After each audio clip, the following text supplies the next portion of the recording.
Hello and welcome to the FA's Football and Me series, Season 3. I'm Soraya. I'm Kyle. And we're joining you from the iconic Wembley Stadium, and today's episode is all about Black History Month. It is indeed. Now, across the series, we'll be showcasing great examples of equality, diversity and inclusion. And how are we doing that? Well, in-depth conversations with powerhouses of English football. Let's get straight into it, because I think that word, powerhouses, sums up our three guests today. Anita, Ryan, Mary, great to have you here. Great to be able to sit and chat and, to be honest, just have an open and frank conversation about this. Anita, we're going to start with you. Tell us about your football journey, your experience in getting into the game. Yeah, well, I started playing when I was about 7. I grew up in northwest London on an estate, so I grew up kicking around, local kids, all different ages, boys predominantly. That's really how it began, my passion for football, just playing and learning how to express myself.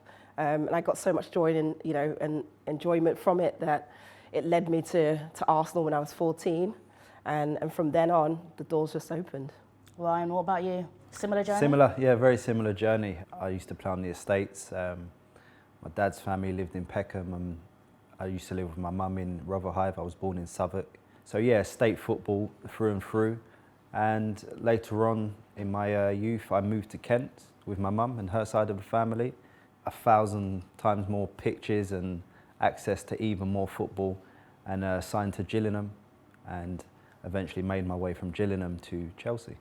Mary, last but not least, what was your journey? It's pretty much the same route as these guys. Obviously, growing up in Peckham, Southwark myself. Indeed. Like growing up on the estate, just playing in the pen with my brothers and sisters and the other kids on the estate. And I think also for me, it was being constantly told that girls shouldn't be doing this. And I just couldn't understand why I can't play with my brothers and my sister, kicking the ball around. And it's just something that just stole my heart. And like even going into primary school, and I think on that one, just the dinner lady at the time who stopped the boys from playing football because they wouldn't let the girls play, and said, no, it's girls only football. And having someone to stand up for you and say, girls can play, it was amazing. And from that day, the boys never stopped us from playing. So I had football outside of school and inside of school, which just fed my hunger and desire to play football, and it's just fed on from there. It sounds crazy now to think that boys would be like, girls can't play. Did you find at that time when you were growing up that the access and being able to get in there every time you wanted to go and play, boys were just saying, no, we don't want you playing with us? In school, yes, I had that, but out of school, obviously I was with my brothers, so if I was saying their friends would just let me join in, it didn't matter. And as long as I didn't complain, if I got knocked down, I'd just get up and I'd carry on playing, which I 9 out of 10 did. It didn't bother them. But at school, it's like, oh, it's a girl, girls can't play. And you still get it nowadays in school. You do. But it's the sheer fact that it was putting them, if you don't let the girls play, you're not playing yourself. And it was like, okay, girls going to play, you're more than welcome to come in. So yeah, just being able to have that and being allowed to join in playing the school team, that was just the starting points for me. Going off the topic of people telling you what you can and can't do, you actually mentioned your grandmother asking, why do you actually want to play football as a woman? What was that experience like when you have your family members going, why do you want to do that? Yeah, for me, it was a bit like Mary. I was questioning, why not?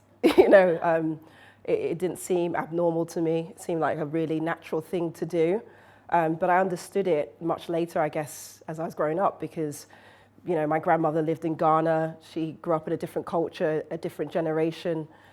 We didn't have the visibility of the professional game for women or girls. So it wasn't necessarily something that was seen as a future prospectus in terms of a career path. And I understood that trepidation. But I think once I showed my commitment and hunger to play, and sort of not faltering on that, I got the support. And for me, that was a great kind of synergy, being able to, my family to grow with me on that journey and to recognize that, girls and women should have the same opportunities as well. I was just going to jump in and talk about that, because obviously the theme of this chat, it's all about Black History Month, and something you mentioned there is being able to look up to people and be able to see others in that position. And I guess all of us here have tried to do that at some point in our lives. When you look at other people that look like us, that represent maybe where we're from. Anita, when you were growing up, did you have that representation? Was there anyone that you did look up to?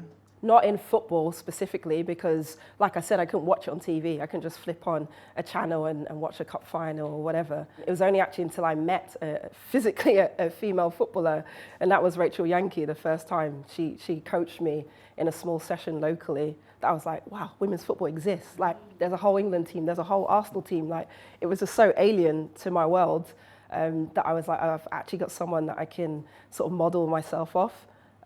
Because I always looked at other avenues, and that was in tennis, the Williams sisters, you know, in athletics for those kind of role models. So, yeah, I think it's great that that's slowly starting to shift as well. And as players, do you think that's different when you come from a black heritage? It's very hard to become a professional footballer anyway. It's very hard in women's football to have that visibility. But did you have that understanding at a young age that maybe made you different as well? No, as a young age, you just wanted to go out and play football. It's something you just thoroughly enjoyed. I mean, I grew up and I didn't have that visibility of seeing female players. It was just constantly watching the men's games on a Saturday night. And obviously watching female sport would be the same as what Anita just said. It's watching athletics or watching tennis. That's the only time you saw women competing. But it didn't stop me trying to do stuff because I was involved in every sport around. If I could give it a go, I'd give it a go if I was good at it. We just didn't have the role model to look up to and to think, you know, seeing's believing, I can do this. It's just something you wanted within yourself, and regardless of things happening around you, you still kept going. And as long as you had the core support and your family didn't really try and stop you, or didn't try and stop me, I should say, it just kept me going and let me know a belief in myself that I can actually do something. Right, and your story might be a bit different to Mary and Anita's, but growing up, did you have people that you looked up to? Come on, talk to me. Who was your favourite footballers? I think firstly, I'd like to go back to these two and think how, you know, real trailblazers in their sport. To not have that reference point to see and to believe in a real physical context, and to have that own self-drive and to go against the odds and to go against the nose is unbelievable. I think of my daughters now. I can grab reference points. I can show them, you know, ladies like themselves that have gone on to do things, and these are your paths, even in your field of work. And I think that's what the essence of this is championing equity, diversity and inclusion, showing people that you can engage in your sport, whether it's on our side of the field or your side of the field. And there's many more ways, and the more we can champion each other in that concept, I can continuously draw reference points for them to fulfill their passion. So, well done, ladies. Yeah, 100%. It's funny because you mentioned there your daughters. Are you ever showing them clips of you playing? Are you come on, you're not flexing on them. Come on, I can play football, you know? You ever showing them that? Yeah. No? Best bits, isn't it? Yeah. Just the best bit. It's a short reel, so not many goals. You've all mentioned already key people in your life that have believed in you, or maybe some reference points that you had or didn't have. How does it feel now, looking back at your careers, when people come up to you and you're their representation?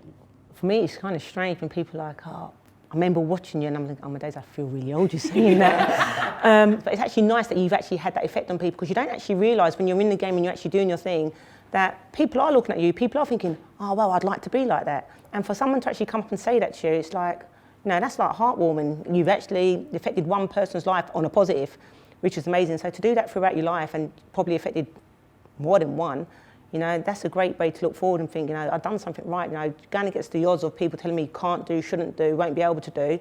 You know, I went against that and done it, and you know, I've been a positive view in other people's lives. So that's, for me, that's been fantastic. For me, I've always had really strong female, you know, role models in my life. You know, my mum is one of them. My head of PE at secondary school was another person that was super impactful in my football career. So I think about the women have impacted me and the person that I wanted to be, both on and off the pitch. It made me feel very proud to see where the game has come to know that we've impacted so many young people, and it transcends communities and borders and all of those things, just to connect with one person, to have people from, you know, my dual heritage in terms of Ghanaians come up to me and go, you know, we've got our mothers, our grandmothers watching Arsenal now, watching women's games.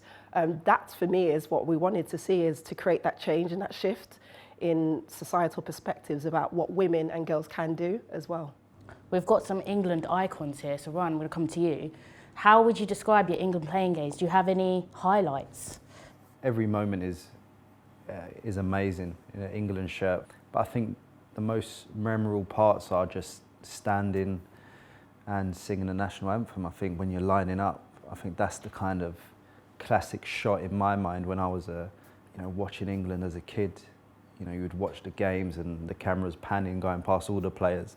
That's the bit that I used to love, wearing an England shirt, singing the national anthem. And going back to those days when you were so much younger, at what point did you actually take it seriously and think, right, football, this could be something I can do? You know, that's interesting because you see, and it'd be interesting to your perspective as well. In my household, my mum was very chilled. My dad didn't put much pressure when I would see him. I knew I wanted to be a footballer. I didn't feel stress or burning desire I have to be a footballer. It was just something I wanted to do, and I used to do well. And I think back now, I was like 14 and I was playing for the reserves, but I wouldn't even think it was a thing. I was like, oh, this is great. This is great. Just happy to be. Yeah, just happy just to be a footballer. I just wanted to play football. And then when I got offered the scholarship, and then 2 weeks later, I found out that Chelsea was interested.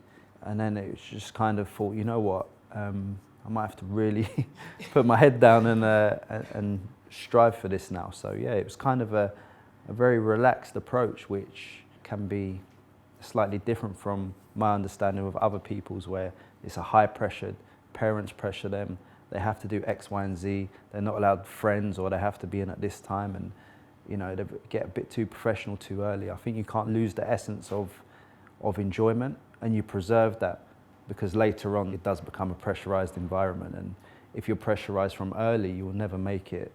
When the real pressure comes, it'll be too much. Mary, at the beginning for yourself, was that the same? Did you feel the pressure, or was it just happy playing football? Very happy playing football. Like my first call to an England campus is I'd gone to 2 training sessions, and then my big call into the squad was to the '95 World Cup, which was like, wow, how have I even got here, you know?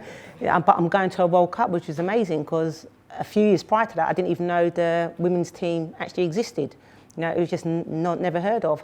But to be going to that World Cup with all the senior players around me, I mean, I was 18 when I was going, so not actually being a playing part of that squad, but still being a key part of that squad, and just seeing players thinking, you know, I would like to one day make sure I get on that pitch. I'm going to be a starting 11 player there, you know, not just one like spectating and going through all the motions like everyone's doing, which is what you do. You watch the game, see what you need to do to get into it. You know, because it's one thing getting there, getting a call up's a great thing, but get a call up against a call up against a call up to actually getting yourself in the squad.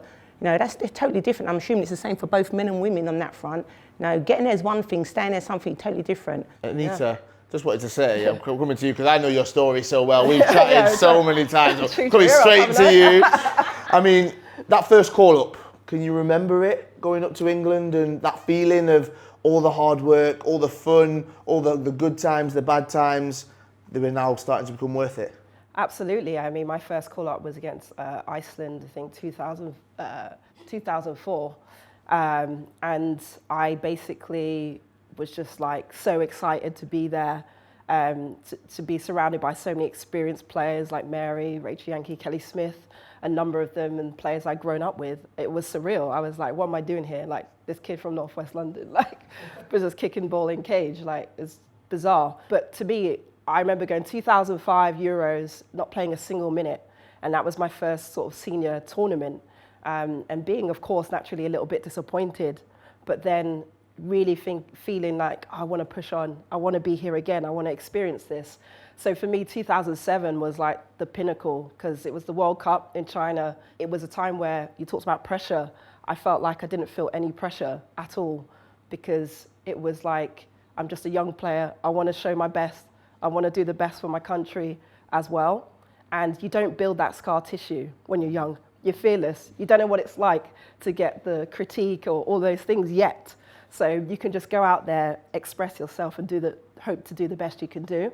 And from that, it led me to go professional and play in America. So I think, you know, those are the moments that I really value, because like Mary said, the challenges for us as female players, we all could relate to. We were all doing it and grinding away from camps or no camps to get there. So it meant so much to be there. Mary, you mentioned earlier you was a part of the first Lioness squad that went to the first Women's World Cup. Yeah. And you've both played for massive clubs, Arsenal, Chelsea, Millwall. How do you think football has developed, women's football has developed to this point, and especially for young black women who look at players like you and go, I can do that now? The game is obviously, it's gone tenfold, like full professional rounds now to go through. When I look at the diversity in the squad, especially at the top flight, you know, it's questionable. You know, I don't think the paths are there. Like, I've had many people saying, like, if you were playing football now, you know, it'd be amazing for you, all the things you'd be able to do, like all the technology out there, all the information for given. And I like say to them, like, if I was playing football now, I actually don't think that I'd make it go through. And they're like, but why'd you say that? I mean, because the travel and what you need to go through now is a lot different. You know, the pathways you've got to go through, you know, they're hard to go through. Like, when I went to Fulham, luckily I was like one of the first 16 of the professional women in this country. You know, I made a phone call to the manager to say I was interested in coming down. That's how easy it was. I say that's how easy it was, but literally, you're in, but it's like, I'm interested, like, can I come down for a trial? And you know, yeah, what's your name? Yeah, look, that you come down, we've got trials, we've got training coming up. Are you able to make it? It's like, yeah, I can. And obviously I was there. Yeah, it's great the way the women's game is developing, and obviously only select players are going through, because obviously there's some great grassroots players who've got the ability to make it, but the pathway for them is closed off, so they're not actually seeing it. And as a player myself, I don't fully see the pathway there as well to be able to direct some players. I've actually got to make phone calls where there should be a set way to say, if you've got a player with disability, signpost them here or there, and I don't see that. It is growing, it is developing, and if you just look at how the women are going, the international side, you know, it's fantastic, but like I said, the diversity in there, you know, is still questionable of young girls of colour coming through. Obviously they know that women can play, they can do that, but who's actually there for them on the forefront to say they've made it, they can do it, unless they go back and look at players like myself and Anita, they don't actually know we exist. As a coach, do you see it as your job, your role as an ambassador for so many different people and organisations? You want to get out there into the communities and really help build that infrastructure when it comes to grassroots football? Yeah, absolutely. I think when you're not privy to it and you're not working in those spaces, you're not always aware of what the challenges are and where those lines of communication and links are missing. So for me, having that knowledge is good, because when I'm in those spaces, I actually have those conversations and I can share the information that I just have, that hopefully people can get a hold of that.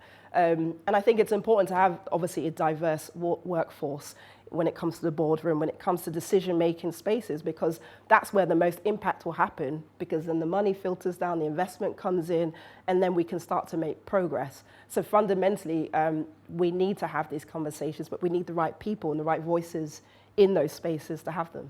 And it's really important mentioning visibility. Mary, you were the first black England captain of the Lionesses, and you've spoken about how maybe now there isn't as much diversity as you would like in the Lionesses. So how does that feel when you can look back and say, I'm living, I'm breathing, hi guys, I'm alive. It actually wasn't that long ago I was captain. Yeah. How does that feel? Yeah, it's fantastic to actually, and obviously it's not until I stopped playing football, because obviously I got that captaincy in 2003, which is many moons ago now.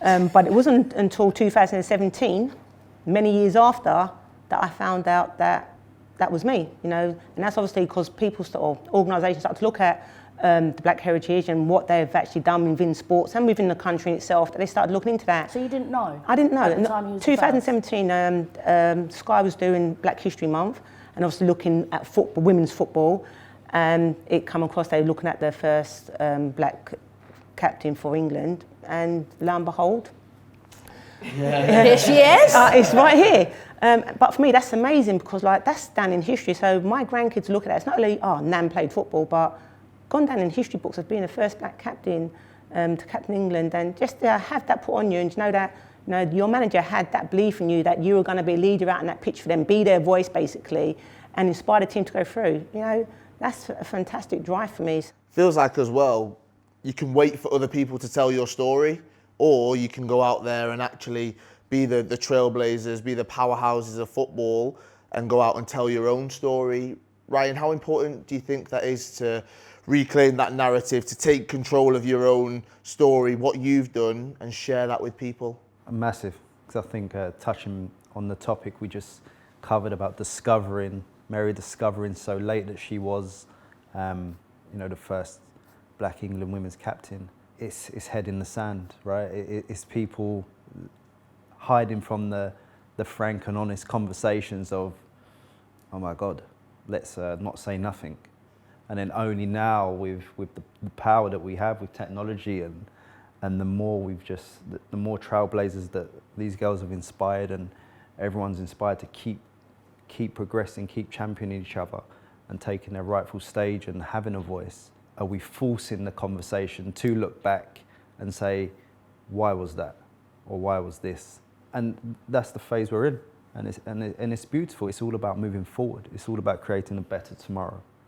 And if we can do that and keep controlling our narrative, keep winning, keep shining, keep helping each other, then we can just create a better future for our kids. And I think as a culture, aside from sport, I think as black culture, we're known to be kind of here today, gone tomorrow in our lives. And I think we can't get dismayed about our own lives against somebody else's success and think, I need to be something or nothing. I think as a culture to go through, and I was very fortunate to have parents that did this and grandparents that did this, it's all about playing a generation game. If we're going to go from strength to strength, it's about raising the next generation to have a life that's 10% better than you. And that's success, regardless of money, fame, wealth, anything. As a black culture, we just keep building slowly and playing the generation game and investing in our youth. And if you manage to raise your kids to have 1% better life than what you have, that's success, in my opinion. Ryan, touching on black culture there, obviously you're a black male. How important is it from your perspective that black footballers, a lot of them at a certain point only realise the challenges women face in football when they actually have daughters or someone in their family that want to get that to that point? So how can we educate and help male footballers, you think, become better allies, especially to black women who want to get into the game, or the Lauren Jameses or the Jess Carters of the world? Yeah, I think just community. I think keep refining, exposing the players to it early, probably keep doing these. I mean, it's great to come and just keep, creating situations where we come together, explore, chat informally to bring together more stories and continuously ask people from all generations, how do we get better? And to provoke them actions, because unless we talk, nothing's gonna get done. Mary, you these days coach and manage men's team. When you're working in that space, do you feel like we are moving forward, like they're positive, they're open to it, or do you just talk about football?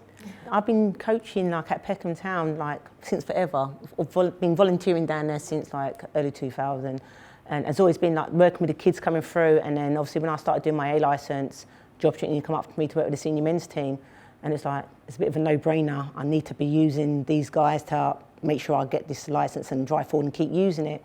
But the group of men I work with, I don't tell them nothing about myself. I just come in, I do football, I either know what I'm talking about or I don't. And lo and behold, I kind of it's like she actually knows what she's talking about, so I will listen, And it's kind of cool because I think if you tell people too much about yourself, they expect certain things, and I don't put myself up on this platform that is not for me to be on. People need to see me for what I'm able to do. But the guys, they're very open to learn and understand, and even put their views across, because I don't ask none of them to change the way they play, but just buy in and marry into what I'm asking you to do. And it works. It's a happy relationship there, and obviously that's been the culture of Peckham Town, and it literally touches on the diversity throughout the whole of Peckham, all the different people we have within that club. But like I said, the men are just open to the learning of women coming through and being coaching. But we also have a camerawoman who comes and does filming. So they're open to working aside women. It's not all a male-dominated area. They're very open to that. And I think having them avenues forward is great. Whether that be opened up in the wider world of sport, not just at the lower tail of it, that's another avenue to be explored. But men are open to it. They're not ignorant. Like some people like to think. If you put it in front of them, they're open to it. They'll see how it works. Yes, it might work, or it won't. But if you don't put it there to start with, it's not going to work full stop. People always say that football is a representation of the people that are around it, of the environments. Do you feel though, actually it shouldn't be football's job to be talking about these things, Mary? It's actually just everyone's job to be talking about them, to be championing great stories, to be talking about black history, and to be talking about everything that we've covered today. Definitely, football's just one part of your life, but the key part of our life, everyone's life, is that we've all got to be schooled. You've got to go through school, and you don't learn about black history. Yeah, they give you a month, October. You know, Black History is not for a month. Once you close that book, like, we still live it every day. You know, it's not like, oh, October's here, we talk about, no, you know, November, December, January, we've all got Black History. And kids should know that from a young age, not when they reach secondary school, when they can start picking their own books, but from primary school, where they can actually learn to read and look at pictures, ask questions, when kids' minds are open to everything. You know, why they're not learning it there? You know, the whole system needs to be looked at. Yes, people are opening and thinking, we're now accepting that Black people have had a big impact on the history in this country. Let's start looking at the beginning, okay, and teaching kids from the beginning. So when they get to an age of full understanding and asking questions, that's going to be an age where some people are going to be uncomfortable with answering questions, but you know what? That's the platform we're at, you know? It's history.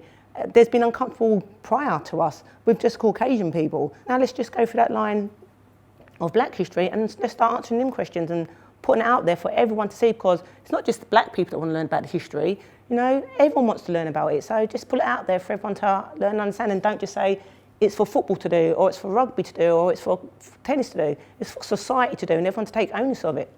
You are very successful footballers as well as champions for the game. Anita, any young person that's watching this, the people that you work with as well, any advice that you've got for them that might be going through similar struggles that you went through when you were younger, that you see and identify with the young footballers that you work with now? Yeah, absolutely. I think, firstly, don't put too much pressure on yourselves and enjoy the process and the journey. It's not always linear. You don't travel to success just like this straight line and up a mountain. You might have setbacks and things like that, but all of that is part of your growth, and that is what gives you strength to keep pushing forward. Similar to Anita, I think slightly. Enjoyment, no pressure. I'll say remain focused, ultra focused on just improving. Just have a lust for improving every aspect. And thirdly, I'd say it's not a given, and it's a high performance industry, and it's the jungle, you know, nothing, the sport doesn't owe you anything, and you will have setbacks, but them setbacks are not final. You can overcome anything. Definitely comes down to enjoyment. You know, you've got to enjoy what you're doing, otherwise you're not going to come back to it. But key, you've got to have belief in yourself. You know, on my journey coming through, like when I was going to go to Arsenal, I was told you're not good enough, you're not going to get in. I wouldn't really go and try it there. But I said, thank you for your opinion, because it's all about someone's opinion. And I made the phone call, I got invited down, and I did get into the squad, you know, and part of a very successful squad. You know, so you've got to have full belief in yourself, but understand that you have got to have realistic goals. Don't think, I'm playing today, I'm playing for England tomorrow. You know, you can have that dream to want to play for them, but that may not come around. The key thing is, if you're enjoying football, doesn't matter whether you're at grassroots or you're a pro player, that enjoyment's still going to be there. You know, that payment is just the icing on the cake. You know, some fair certain and all in pro players, even if they weren't playing at top level, they'd still be kicking the ball around somewhere, because it comes down to sheer enjoyment of what you're doing. What a conversation. I feel great after this. So thank you for being open, for being honest, for sharing all of your opinions, but your experiences with us as well. Hopefully this goes out to just one person that can learn from this, that can take it on board, and anything more would be very, very special. So thank you for that. Cheers, guys.